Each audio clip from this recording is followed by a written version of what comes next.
اور یہ ایسی کتاب ہے اللہ رب کائنات فرماتے ہیں اِنَّا نَحْنُ نَزَّلْنَا الذِّكْرَ وَإِنَّا لَهُ لَحَافِظُونَ، ایسی کتاب اس کو نازل بھی ہم نے کیا ہے، اس کی حفاظت بھی ہم کریں گے۔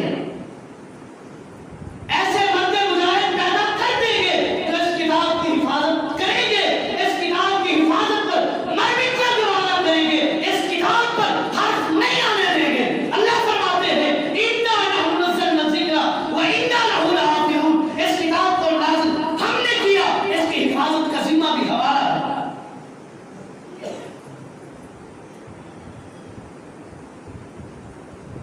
یہ ایسی بے عیب اور ناعیب کتاب،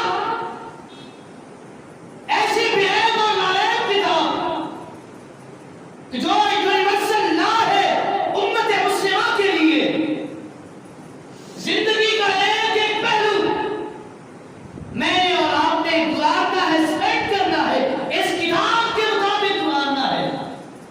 یہ مکمل ضابطۂ حیات ہے اگر سمجھا جائے۔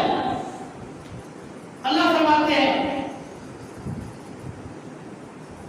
کہ میں اس کتاب کے ذریعے بہت سارے لوگوں کو عزتیں دوں گا، وقار دوں گا، مقام دوں گا، مرتبہ دوں گا، ان کی عزتیں ہوں گی، ان کے مناقب بیان کیے جائیں گے، اور اسی کتاب کے ذریعے ایسے بدبخت بھی آئیں گے جن کو اس کتاب کے ذریعے رسوا کروں گا۔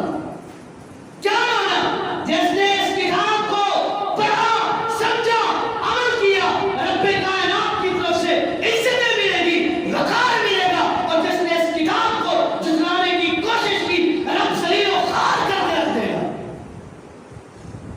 پھر عزتیں محفوظ نہیں رہے گی، پھر غیرتیں محفوظ نہیں رہے گی۔ عزت محفوظ کرانی ہے، غیرت بچانا ہے، اپنی غیرت کی حفاظت کرنی ہے، رب کے قرآن کی طرف آنا پڑے گا۔ کیوں؟ یہ کتاب صاحب ہدایت ہے، لوگوں کو ہدایت دینے